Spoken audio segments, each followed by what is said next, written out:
जय हिंद, नमस्कार। चक्रव्यूह में आप सबका स्वागत है। हिंदू साम्राज्यकालीन सैन्य व्यवस्था और राजनीतिक व्यवस्था की अगर बात करें तो 600 ईसा पूर्व या 647 ईसा पूर्व से 200 ईसा पूर्व के बीच का जो कार्यकाल है ये ज्यादा महत्वपूर्ण दिखाई देता है।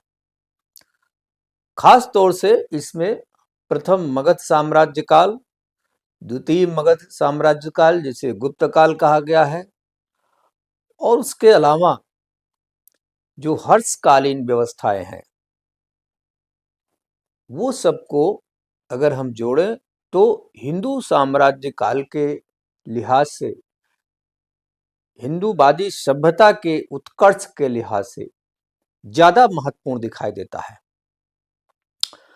प्रथम मगध साम्राज्य काल जो 600 ईसा पूर्व से, और उसमें गुप्त काल भी शामिल है जिसको द्वितीय मगध साम्राज्य काल कहा गया है। 600 ईसा पूर्व से मोटा मोटा 185 ईसा पूर्व के बीच की जो व्यवस्थाएं हैं वो बहुत ही भारतीय इतिहास के दृष्टिकोण से महत्वपूर्ण मानी जाती है। और राजा बिंबिसार जो है वंशी राजा थे, उनका जो इतिहास है, उसके बाद जो राजा अजातशत्रु का इतिहास है, शिशुनाग का जो इतिहास है जिन्होंने नाग वंश की स्थापना की थी, और शिशुनाग के बाद जो धनानंद का जो आया है, महानंद महापद्मनंद ने जो मगध साम्राज्य का शासन किया, और धनानंद जो उनके उसमें आए, धनानंद को रास्ते से हटा करके मौर्य वंश को स्थापित करने वाले चंद्रगुप्त मौर्य, और खास तौर से उनके जो चाणक्य, उनके जो गुरु थे, उनको खड़ा करने वाले, उनको सम्राट बनाने का श्रेय जिनको इतिहास में जाता है, आचार्य कौटिल्य का, ये जो इतिहास है ये ज्यादा महत्वपूर्ण है। कौटिल्य के युद्ध दर्शन पर हमने एक वीडियो दिया है, डिस्क्रिप्शन में है, आप उसको देख सकते हैं। और चंद्रगुप्त मौर्य पर भी हमने एक वीडियो बना करके डाला हुआ है। चंद्रगुप्त मौर्य की राजनीतिक और सैन्य व्यवस्था का भी हमने, ये 2 एपिसोड हमारे जा चुके हैं। तीसरा जो एपिसोड है द्वितीय मगध साम्राज्य काल जिसे कहते हैं, गुप्त काल भी कहते हैं, वो 185 ईसा पूर्व से ये बढ़ते बढ़ते 550 ईस्वी तक का, इसमें बहुत सारे राजा हुए हैं। गुप्तकालीन सैन्य व्यवस्था और युद्ध कला के बारे में बहुत डिटेल में अगर बनाने में बहुत एपिसोड बनेंगे, कई वीडियोस बनेंगे।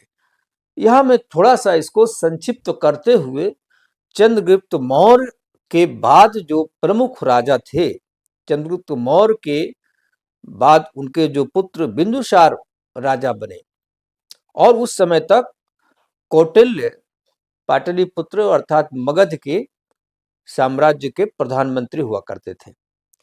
बिंदुसार दुर्धरा के पुत्र थे। चंद्रगुप्त मौर्य का विवाह दुर्धरा से भी हुआ था और हेलेना से भी हुआ था जो सिल्यूकस की पुत्री थी। लेकिन कौटिल्य ने बाह्य किसी भी राज परिवार से जो देश के बाहर का हो, उसे राष्ट्र हित में उसके पुत्र को गद्दी पर बैठाना उन्होंने ठीक नहीं समझा। ये आज के परिवेश में बहुत कंट्रोवर्सी भी हो जाती है, जो कहा जाता है कि विदेश का जो खानदान है, विदेश का खून है, वो देशभक्त नहीं होता है। ये कौटिल्य ने उस समय किया था और कहा था, इसलिए उन्होंने जो चंद्रगुप्त मौर्य की दूसरी पत्नी दुर्धरा थी, उनके पुत्र बिंदुसार को राजा बनाया था। और कहा यह जाता है कि राजा बिंदुसार के कई राज परिवारों में संबंध स्थापित हुए थे। उनकी 16 पत्नियों का जिक्र आता है कहीं कहीं इतिहास में। कुछ इतिहासकार ये भी कहते हैं उनके 101 पुत्र थे। हालांकि बहुत विवरण नहीं है, लेकिन कुछ विवरण जो मिलते हैं, उनके सबसे बड़े पुत्र सुसीम का नाम आता है। सुसीम को बिंदुसार ने तक्षशिला का राजा घोषित किया था, और सुसीम की माता चारुमती या चारुमित्रा करके उनका उल्लेख मिलता है कहीं इतिहास में। और सबसे छोटे पुत्र जो सुभद्रांगी उनकी माता थी, सुबंधरांगी और बिंदुसार के पुत्र जो सबसे छोटे थे अशोक, जिन्हें इतिहास में सम्राट अशोक कहा गया, जिन्हें अवंती का राजा बनाया गया था, अर्थात उज्जैनी जिनकी राजधानी थी। बिंदुसार के बारे में थोड़ा सा मैं इस वीडियो में जिक्र करूंगा और उसके बाद अशोक पर मैं एक दूसरा वीडियो जारी करूंगा। बिंदुसार के बारे में कहा गया है कि 298 से 273 ईसा पूर्व में ये कार्यकाल इनका रहा है। चंद्रगुप्त मौर्य के पुत्र बिंदुसार ने मौर्य साम्राज्य का विस्तार चंद्रगुप्त के बाद भी करना जारी रखा था और कहा यह जाता है कि बिंदुसार के समय मौर्य साम्राज्य का विस्तार हिमालय और अफगानिस्तान तक फैल गया था। अर्थात चंद्रगुप्त मौर्य ने जो सीमाएं निर्धारित की थी, बिंदुसार ने उसको और आगे बढ़ाने का काम किया था। उस समय के यूनानी जो लेखक और इतिहासकार हैं, वे बिंदुसार को अमित्रोचेटस कहते थे। अमित्रोचेटस या अमित्रघात भी कहते थे, उन्होंने नाम दिया हुआ था। इनके राज्य में अंतरराज्य संबंध का भी उल्लेख मिलता है।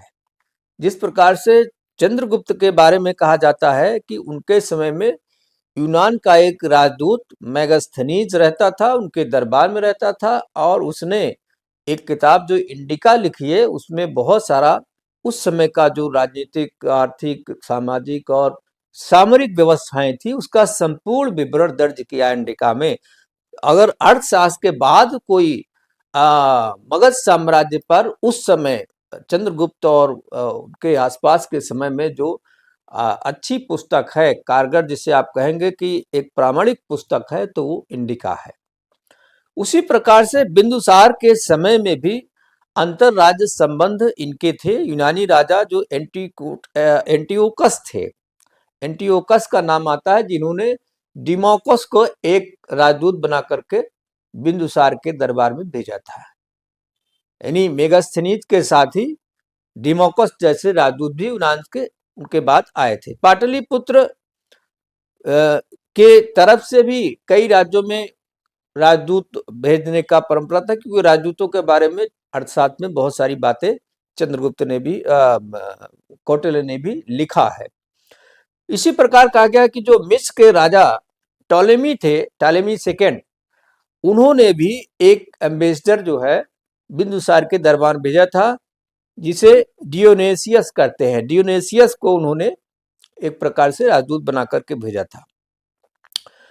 चूंकि बिंदुसार के समय में मगध के महामंत्री चाणक्य ही थे, इसलिए उस समय की जो भी राजनीतिक व्यवस्था थी, सैनिक व्यवस्था थी, आर्थिक व्यवस्थाएं थी, इन सारी व्यवस्थाओं का निर्धारण उसी प्रकार से होता था जिस प्रकार से चंद्रगुप्त मौर्य के समय में हुआ करता था।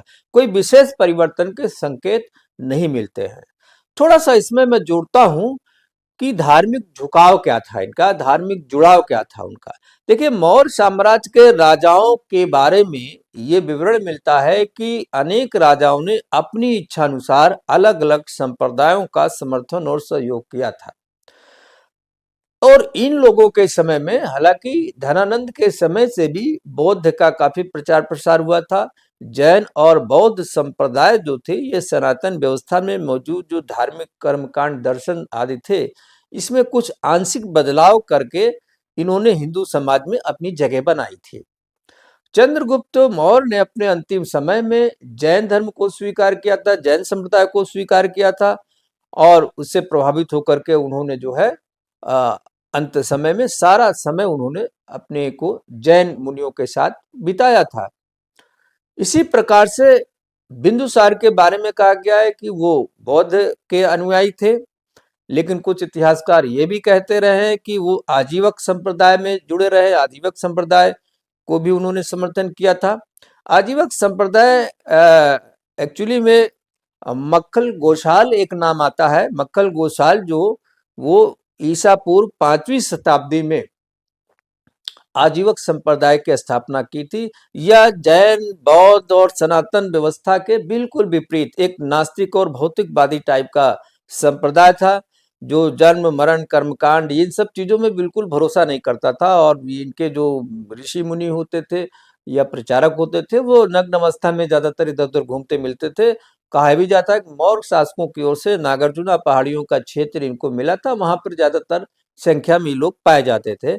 बिंदुसार के पुत्र अशोक ने तो पूरी तरह से कलिंग युद्ध के बाद बौद्ध धर्म अपना लिया था और बौद्ध संप्रदाय का उनके ही पीरियड में सबसे अधिक प्रचार प्रसार हुआ था। चाहे श्रीलंका में गया हो, चीन में गया हो, म्यांमार में गया हो या साउथ एशियाई देशों में गया हो, इसमें सम्राट अशोक, उनके पुत्र महेंद्र, उनके पुत्री जो संघमित्रा का नाम, इन लोगों के माध्यम से काफी प्रचार प्रसार हुआ था। अर्थात बौद्ध का संरक्षण अशोक पीरियड में ज्यादा मिला था और चंद्रगुप्त मौर्य के पीरियड में जैनियों को काफी संरक्षण मिला था। और जैन, बौद्ध, सनातनी जो पुरानी व्यवस्था थी, ये सब जो है अलग अलग राजाओं ने अपने कालखंड में अपने स्तर से ज्यादा महत्व दिया। ये मिलता है राजा बिंदुसार के समय का इतिहास। मैं अगले वीडियो में अशोक के बारे में लेकर के विवरण आऊंगा। आप चैनल को सब्सक्राइब करें, शेयर करें, लाइक करें। बहुत बहुत धन्यवाद। नमस्कार, जय हिंद।